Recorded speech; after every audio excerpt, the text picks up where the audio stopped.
Silas Paulo Procópio do Monte possui mestrado em Ciências da Religião pela Universidade Presbiteriana Mackenzie. É bacharel em Teologia e Pedagogia. Possui pós-graduação em Psicopedagogia. Em seu mestrado, apresentou um estudo sobre a religiosidade dos adolescentes de periferia face de conflitos e violências, sob orientação do professor Dr. João Batista Borges Pereira. Pastor Silas Procópio, da Igreja Presbiteriana do Brasil, é capelão do Hospital Evangélico de Belo Horizonte, na Clínica de Terapia Renal.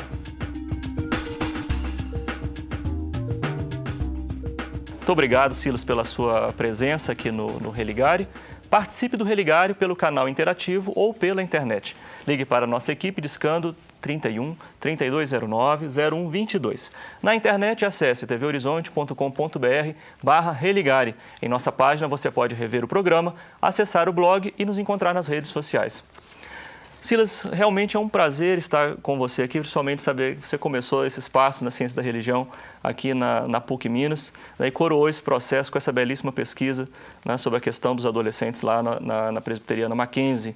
É uma alegria muito ter você aqui no alegria programa. Também, professor, é toda nossa de poder estar aqui para falar de um assunto que há vários anos a gente vem acompanhando os adolescentes e eu gostaria mesmo de identificar como esse adolescente percebe e pratica a sua religiosidade. Sim. O que significa, assim, para início de conversa, conceber o adolescente como um sujeito de deveres e de direitos? Olha, antes do ECA, em 1988, quando promulga-se a nossa Carta Maior, a Constituição Federal, os adolescentes, vamos imaginar que eles não eram sujeitos de direitos, eram sujeitos mais de deveres. E então, a partir dessa nova carta, abriu a possibilidade, em 1990, para a aprovação do ECA, do Estatuto da Criança e do Adolescente. E a partir desse momento, ele não só tem direitos, mas também alguns deveres. Sim, o que determina essa legislação? A legislação foi feita através de um movimento popular, porque os adolescentes eram colocados muito à margem da sociedade. Então, de repente, foi preciso criar uma lei para poder garantir os seus direitos, que eram esquecidos, que estavam sendo preteridos pela sociedade, pela família e também até pelos meios, né, gerais de comunicação. Sim. Tem muita gente que critica essa lei, diz que ela atrapalhou, que agora, enfim, os adolescentes acabam se aproveitando. Como é que os que se ocupam, né, desse trabalho respondem aos críticos da lei? Olha, eu fui conselheiro tutelar em Belo Horizonte dos anos de 2003 e 2009. Geralmente, eu me lembro dessa época que você trabalhava nessa. Foi excelente.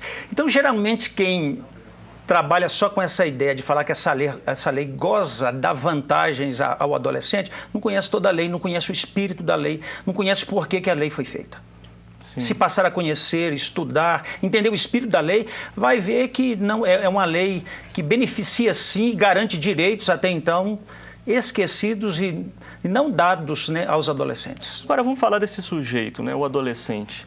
O que é essa fase da vida, né? Como é que os estudiosos explicitam esse momento da vida entre a infância e a vida adulta? Olha, pela definição da lei, o adolescente é classificado de 12 anos até 17 anos, 18 anos incompletos, né? A nossa própria Constituição e o ECA fala que ele é um sujeito de formação.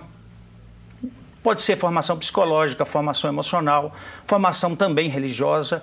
Então, ele precisa de ter os seus amparos da lei para ele poder formar bem e até também fisicamente. Sim. Você, no contato, como é que o adolescente fala de si? Como é que ele se apresenta? Como é que ele fala desse momento de sua vida?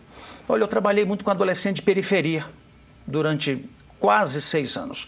E esse adolescente, às vezes, ele quer uma oportunidade. Às vezes ele quer uma oportunidade de trabalho, às vezes ele quer uma oportunidade de uma socialização, às vezes ele quer uma oportunidade de uma interação maior e às vezes é negado isso a ele. Então, por isso que esse adolescente, ele às vezes não tem nem o seu ambiente para ele poder expressar. Sim. O seu trabalho está muito focado, totalmente focado no adolescente de periferia, mas você também tem conhecimento do que é o adolescente nos centros urbanos ou em classes com mais recursos.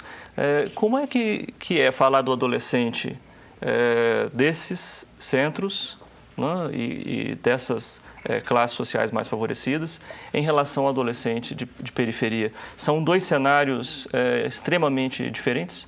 Olha, professor, são dois cenários extremamente diferentes, né? Sim. Na pesquisa que eu fiz, reportando a isso, eu procurei enxergar aquele adolescente que tem uma renda familiar até 2 salários mínimos.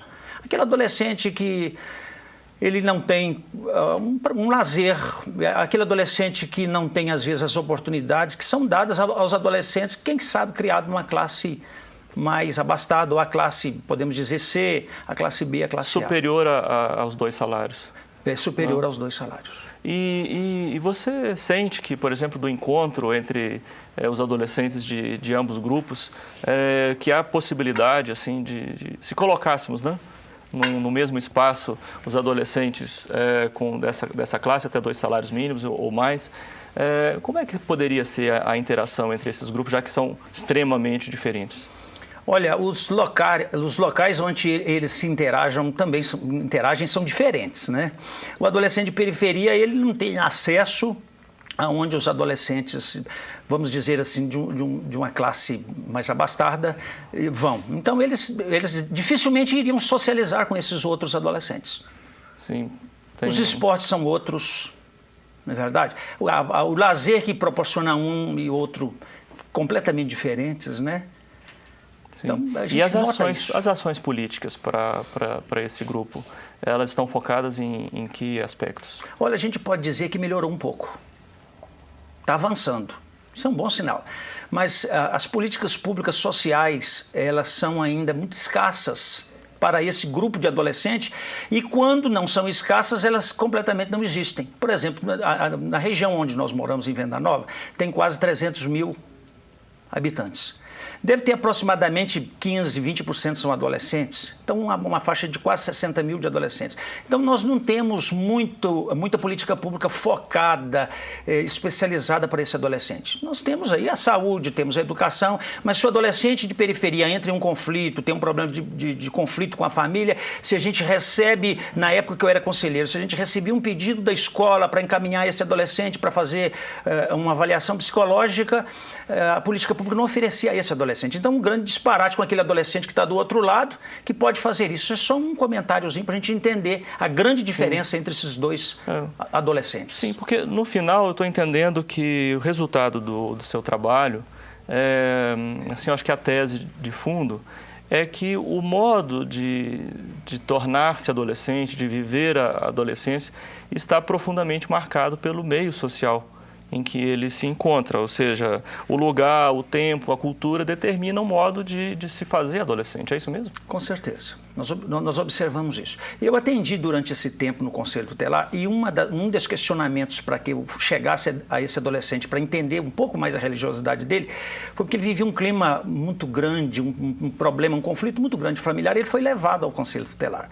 E de repente, claro, ali não é religião, ali nós estamos, é um órgão para atender, para encaminhar, tem um oitiva interessante para a gente procurar uma política pública, um serviço público para a gente encaminhar bem esse adolescente ou a sua família também a posteriori. Mas de repente esse adolescente chega perto da gente e há um comentário normal, de um cumprimento, às vezes até na hora de despedir, nós falamos assim: ô meu filho, vai com Deus, que Deus te abençoe.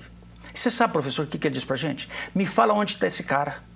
Se você falar aonde está esse cara, eu vou lá e passo cerol nele. Aí eu falei, poxa, então é um campo de trabalho interessante para ver a religiosidade desse adolescente que sofre um conflito, que às vezes não tem um espaço para externalizar esse conflito, e de repente esse conflito, se ele não for muito bem trabalhado, ele pode gerar uma violência como tem gerado. Sim. Então eu pergunto, né, foi a partir dessa experiência como membro do Conselho Tutelar que você percebeu assim o tema da sua pesquisa sobre a religiosidade dos jovens, dos adolescentes de periferia? Contribuiu porque isso foi lá em meados de 2006, 2007. E de repente, quando a gente foi pensar no trabalho de dissertação da pesquisa, eu fui reunindo, falei, o que eu posso falar, qual a contribuição que eu posso trazer para esse adolescente, e para ter uma escuta muito boa desse adolescente, para depois esse material servir para uma pesquisa, servir para orientar professores e outras pessoas que eu chamo de sujeitos, né, atores sociais. Sim, nós vamos detalhar essa sua pesquisa no segundo bloco, mas vamos mostrar para os nossos telespectadores, vou pedir para o Bruno mostrar aqui a capa do livro. Isso concluiu, né? Você concluiu a dissertação de mestrado no Mackenzie e agora vai sair o livro, né? Do Silas Procópio, Um Novo Olhar para a Religiosidade dos Adolescentes de Periferia. Está pensando no lançamento para esse início de 2012? Nós estamos pensando exatamente para março, iniciozinho de abril. Então mais ou menos nessa época mesmo que o programa vai ao ar. Bem, o Religare de hoje conversa com Silas Procópio sobre seu trabalho que apresenta um estudo sobre a religiosidade dos adolescentes de periferia. Nós vamos para um breve intervalo, mas voltamos já.